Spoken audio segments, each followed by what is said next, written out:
Bienvenidos mis apreciados hermanos, Dios les bendiga, Dios les guarde.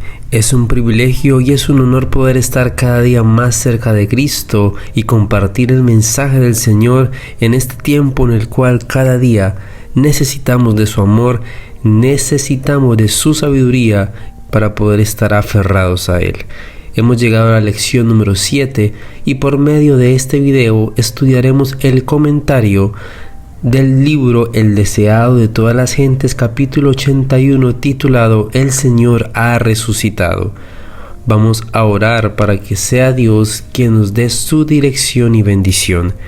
Padre Santo que estás en el cielo, gracias, oh Dios, te damos porque nos cuidas cada día y porque nos proteges. En este momento, Dios, pedimos tu bendición, que estés con cada uno de nosotros al estudiar tu palabra. En Jesús, amén. Este capítulo está basado en Mateo 28, 2 al 4 y 11 al 15. Había transcurrido lentamente la noche del primer día de la semana. Había llegado la hora más sombría, precisamente antes del amanecer. Cristo estaba todavía preso en su estrecha tumba. La gran piedra estaba en su lugar. El sello romano no había sido roto. Los guardias romanos seguían velando. Y había vigilantes invisibles. Huestes de malos ángeles se cernían sobre el lugar. Si hubiese sido posible, el príncipe de las tinieblas, con su ejército apóstata, habría mantenido para siempre sellada la tumba que guardaba al Hijo de Dios. Pero un ejército celestial rodeaba al sepulcro. Ángeles excelsos en fortaleza guardaban la tumba y esperaban para dar la bienvenida al príncipe de la vida. Y he aquí que fue hecho un gran terremoto, porque un ángel del Señor descendió del cielo, revestido con la panoplia de Dios. Este ángel dejó los atrios celestiales. Los resplandecientes rayos de la gloria de Dios le precedieron e iluminaron su senda. Su aspecto era como un relámpago y su vestido blanco como la nieve. Y de miedo de él, los guardas se asombraron y fueron vueltos como muertos. ¿Dónde está, sacerdotes y príncipes, el poder de vuestra guardia? Valientes soldados que nunca habían tenido miedo al poder humano son ahora como cautivos tomados sin espada ni lanza. El rostro que miran no es el rostro de un guerrero mortal, es la faz del más poderoso ángel de la hueste del Señor. Este mensajero es el que ocupa la posición de la cual cayó Satanás. Es aquel que en las colinas de Belén proclamó el nacimiento de Cristo. La tierra tiembla al acercarse, huyen las huestes de las tinieblas, y mientras hace rodar la piedra, el cielo parece haber bajado a la tierra. Los soldados le ven quitar la piedra como si fuese un canto rodado, y le oyen clamar: Hijo de Dios, sal fuera, tu Padre te llama. Ven a Jesús salir de la tumba y le oyen proclamar sobre el sepulcro abierto: Yo soy la resurrección y la vida, mientras sale con majestad y gloria. La hueste angélica se postra en adoración delante del Redentor y le da la bienvenida con cantos de alabanza. Un terremoto señaló la hora en que Cristo depuso su vida y otro terremoto indicó el momento en que triunfante la volvió a tomar. El que había vencido la muerte y el sepulcro salió de la tumba con el paso de un vencedor. Entre el bamboleo de la tierra, el fulgor del relámpago y el rugido del trueno. Cuando vuelva de nuevo a la tierra, sacudirá no solamente la tierra, más aún el cielo. Temblará la tierra vacilando como un borracho, y será removida como una choza. Plegarse han los cielos como un libro, los elementos ardiendo serán deshechos y la tierra y las obras en que ellas están serán quemadas. Mas Jehová será la esperanza de su pueblo y la fortaleza de los hijos de Israel. Al morir Jesús, los soldados habían visto la tierra envuelta en tinieblas al mediodía, pero en ocasión de la resurrección vieron el resplandor de los ángeles iluminar la noche. Y oyeron a los habitantes del cielo cantar con grande gozo y triunfo: Has vencido a Satanás y las potestades de las tinieblas, has absorbido la muerte por la victoria. Cristo surgió de la tumba glorificado y la guardia romana lo contempló. Sus ojos quedaron clavados en el rostro de aquel de quien se había burlado tan recientemente.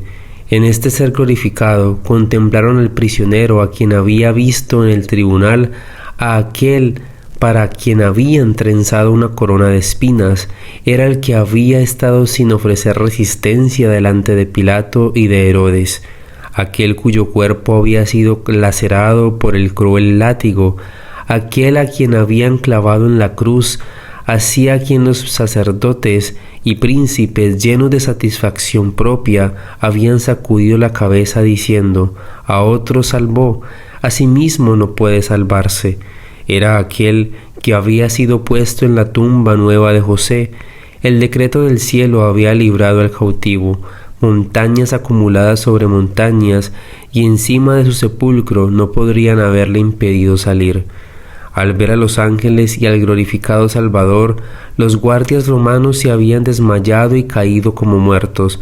Cuando el séquito celestial quedó oculto a su vista, se levantaron y tan prestamente como los podían llevar sus temblorosos miembros, se encaminaron hacia la puerta del jardín. Tambaleándose como borrachos, se dirigieron apresuradamente a la ciudad, contando las nuevas maravillosas a cuantos se encontraban. Iban a donde estaba Pilato, pero su informe fue llevado a las autoridades judías, y los sumos sacerdotes y príncipes ordenaron que fuesen traídos primero a su presencia. Estos soldados ofrecían una extraña apariencia. Temblorosos de miedo, con los rostros pálidos, daban testimonio de la resurrección de Cristo. Contaron todo como lo habían visto. No habían tenido tiempo para pensar ni para decir otra cosa que la verdad. Con dolorosa entonación dijeron: fue el Hijo de Dios quien fue crucificado. Hemos oído a un ángel proclamarle majestad del cielo, Rey de gloria. Los rostros de los sacerdotes parecían como de muertos. Caifás procuró hablar. Sus labios se movieron, pero no expresaron sonido alguno. Los soldados estaban por abandonar la sala del concilio cuando una voz los detuvo. Caifás había recobrado por fin el habla. «Esperad, esperad», exclamó, «no digáis a nadie lo que habéis visto». Un informe mentiroso fue puesto entonces en boca de los soldados.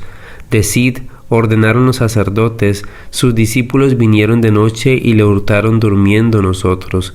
En esto los sacerdotes se excedieron. ¿Cómo podían los soldados decir que mientras dormían los discípulos habían robado el cuerpo? Si estaban dormidos, ¿cómo podían saberlo? Y si los discípulos hubiesen sido culpables de haber robado el cuerpo de Cristo, ¿no habrían tratado primero los sacerdotes de condenarlos?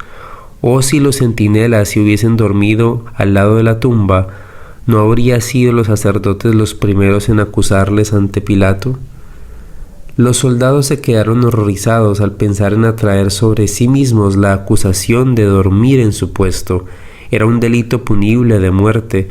Debían dar falso testimonio, engañar al pueblo y hacer peligrar su propia vida.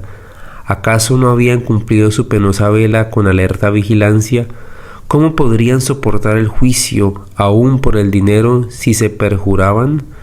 A fin de acallar el testimonio que temían, los sacerdotes prometieron asegurar la vida de la guardia, diciendo que Pilato no deseaba más que ellos que circulase un informe tal. Los soldados romanos vendieron su integridad a los judíos por dinero. Comparecieron delante de los sacerdotes cargados con muy sorprendente mensaje de verdad. Salieron con una carga de dinero y en sus lenguas un informe mentiroso fraguado para ellos por los sacerdotes. Mientras tanto, la noticia de la resurrección de Cristo había sido llevada a Pilato. Aunque Pilato era responsable por haber entregado a Cristo a la muerte, se había quedado comparativamente despreocupado. Aunque había condenado de muy mala gana al Salvador y con un sentimiento de compasión, no había sentido hasta ahora ninguna verdadera contrición. Con terror se encerró entonces en su casa, resuelto a no ver a nadie, pero los sacerdotes penetraron hasta su presencia, contaron la historia que habían inventado y le instaron a pasar por alto la negligencia que habían tenido los centinelas con su deber. Pero antes de consentir en esto, él interrogó en privado a los guardias. Estos, temiendo por su seguridad, no se atrevieron a ocultar nada, y Pilato obtuvo de ellos un relato de todo lo que había sucedido. no llevó el asunto más adelante, pero desde entonces no hubo más paz para él. Cuando Jesús estuvo en el sepulcro, Satanás triunfó, se atrevió a esperar que el Salvador no resucitase, exigió el cuerpo del Señor y puso su guardia en derredor de la tumba, procurando retener a Cristo preso. Se airó acerbamente cuando sus ángeles huyeron al acercarse al mensajero celestial. Cuando vio a Cristo salir triunfante, supo que su reino acabaría y que él habría de morir finalmente. Al dar muerte a Cristo, los sacerdotes se habían hecho instrumentos de Satanás. Ahora estaban enteramente en su poder. Estaban enredados en una trampa de la cual no veían otra salida que la continuación de su guerra contra Cristo. Cuando oyeron la nueva de su resurrección, temieron la ira del pueblo, sintieron que su propia vida estaba en peligro. Su única esperanza consistía en probar que Cristo había sido un impostor y negar que hubiese resucitado. Sobornaron a los soldados y obtuvieron el silencio de Pilato. Difundieron sus informes mentirosos lejos y cerca, pero había testigos a quienes no podían acallar. Muchos habían oído el testimonio de los soldados en cuanto a la resurrección de Cristo, y ciertos muertos que salieron con Cristo aparecieron a muchos y declararon que había resucitado. Fueron comunicados a los sacerdotes informes de personas que habían visto a esos resucitados y oído su testimonio. Los sacerdotes y príncipes estaban en continuo temor. No fuese que mientras andaban por las calles o en la intimidad de sus hogares se encontrasen frente a frente con Cristo. Sentían que no había seguridad para ellos. Los cerrojos y las trancas ofrecían muy poca protección contra el Hijo de Dios. De día y de noche, esta terrible escena del tribunal en que habían clamado, su sangre sea sobre nosotros y sobre nuestros hijos, estaba delante de ellos. Nunca más se habría de desvanecer de su espíritu el recuerdo de esa escena. Nunca más volvería a sus almohadas el sueño apacible. Cuando la voz del poderoso ángel fue oída junto a la tumba de Cristo diciendo, «Tu Padre te llama», el Salvador salió de la tumba por la vida que había en él. Quedó probada la verdad de sus palabras. «Yo pongo mi vida para volverla a tomar. Tengo poder para ponerla y tengo poder para volverla a tomar». Entonces se cumplió la profecía que había hecho a los sacerdotes y príncipes: «Destruid este templo y en 3 días lo levantaré». Sobre la tumba abierta de José, Cristo había proclamado triunfante: «Yo soy la resurrección y la vida». Únicamente la divinidad podía pronunciar estas palabras. Todos los seres creados viven por la voluntad y el poder de Dios. Son receptores dependientes de la vida de Dios. Desde el más sublime serafín hasta el ser animado más humilde, todos son renovados por la fuente de la vida.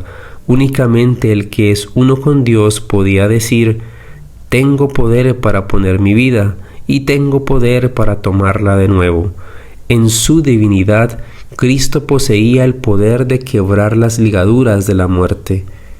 Cristo resucitó de entre los muertos como primicia de aquellos que dormían. Estaba representado por la gavilla agitada, y su resurrección se realizó en el mismo día en que esa gavilla era presentada delante del Señor. Durante más de 1000 años se había realizado esa ceremonia simbólica. Se juntaban las primeras espigas de grano maduro de los campos de la mies, y cuando la gente subía a Jerusalén para la Pascua, se agitaba la gavilla de primicias como ofrenda de agradecimiento delante de Jehová. No podía ponerse la hoz de la mies para juntarla en gavillas antes que esa ofrenda fuese presentada. La gavilla dedicada a Dios representaba la mies, así como Cristo también. Las primicias representaba la gran mies espiritual que ha de ser juntada para el reino de Dios. Su resurrección es símbolo y garantía de la resurrección de todos los justos muertos, porque si creemos que Jesús murió y resucitó, así también traerá Dios con él a los que durmieron en Jesús. Al resucitar Cristo, sacó de la tumba una multitud de cautivos. El terremoto ocurrido en ocasión de su muerte había abierto sus tumbas, y cuando Él resucitó salieron con Él.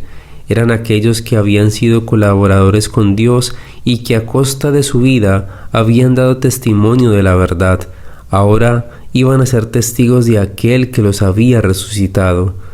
Durante su ministerio, Jesús había dado la vida a algunos muertos. Había resucitado al hijo de la viuda de Naín, a la hija del príncipe y a Lázaro, pero estos no fueron revestidos de inmortalidad. Después de haber sido resucitados, estaban todavía sujetos a la muerte, pero los que salieron de la tumba en ocasión de la resurrección de Cristo fueron resucitados para vida eterna. Ascendieron con Él como trofeos de su victoria sobre la muerte y el sepulcro.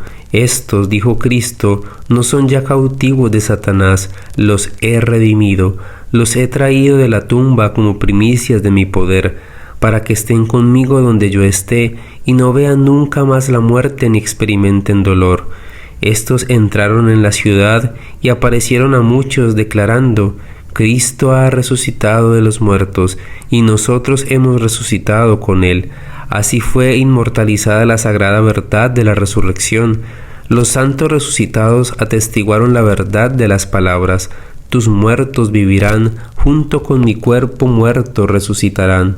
Su resurrección ilustró el cumplimiento de la profecía: despertad y cantad, moradores del polvo, porque tu rocío, cual rocío de hortalizas, y la tierra echará a los muertos. Para el creyente, Cristo es la resurrección y la vida. En nuestro Salvador, la vida que se había perdido por el pecado es restaurada, porque Él tiene vida en sí mismo para vivificar a quienes Él quiera. Está investido con el derecho de dar inmortalidad. La vida que Él depuso en la humanidad la vuelve a tomar y la da a la humanidad. Yo he venido, dijo, para que tengan vida y para que la tengan en abundancia. El que bebiere del agua que yo le daré, para siempre no tendrá sed, mas el agua que yo le daré será en él una fuente de agua que salte para vida eterna. El que come mi carne y bebe mi sangre tiene vida eterna, y yo le resucitaré en el día postrero. Para el creyente, la muerte es un asunto trivial. Cristo habla de ella como si fuera poca importancia. El que guardare mi palabra no verá muerte para siempre, no gustará muerte para siempre. Para el cristiano, la muerte es tan solo un sueño, un momento de silencio y tinieblas. La vida está oculta con Cristo en Dios, y cuando Cristo, vuestra vida, se manifestare, entonces vosotros también seréis manifestados con Él en gloria. La voz que clamó desde la cruz: consumado es, fue oída entre los muertos, atravesó las paredes de los sepulcros y ordenó a los que dormían que se levantasen. Así sucederá cuando la voz de Cristo sea oída desde el cielo. Esa voz penetrará en las tumbas y abrirá los sepulcros de los muertos en Cristo y resucitarán. En ocasión de la resurrección de Cristo, unas pocas tumbas fueron abiertas, pero en su segunda venida todos los preciosos muertos oirán su voz y surgirán a una vida gloriosa e inmortal. El mismo poder que resucitó a Cristo de los muertos resucitará a su iglesia y la glorificará con Él. Por encima de todos los principados y potestades, por encima de todo nombre que se nombra, no solamente en este mundo, sino también en el mundo venidero. Cristo ha resucitado. Vive para interceder por nosotros. Aceptad esta esperanza y dará firmeza al alma como un ancla segura y probada. Creed y veréis la gloria de Dios. Mis hermanos, Dios les guarde, Dios les bendiga. Qué mensaje tan espectacular hemos estudiado durante este complemento de la lección sobre el deseado de todas las gentes. Hemos encontrado mensajes que nos darán apoyo y seguridad en momento de la prueba. Esperamos que, como nosotros, ustedes también hayan sido reconfortados por las palabras del Espíritu de profecía en este complemento de la lección. Esperamos también, mis hermanos, que puedan suscribirse a nuestro canal Más Cerca de Cristo y que juntos podamos cada día estar más cerca de Él y que podamos también compartir este mensaje con cada uno de nuestros amigos y familiares para que podamos expandir el mensaje de Cristo a quienes más lo necesitan, como tú y yo, que hemos sido reconfortados por medio de su palabra.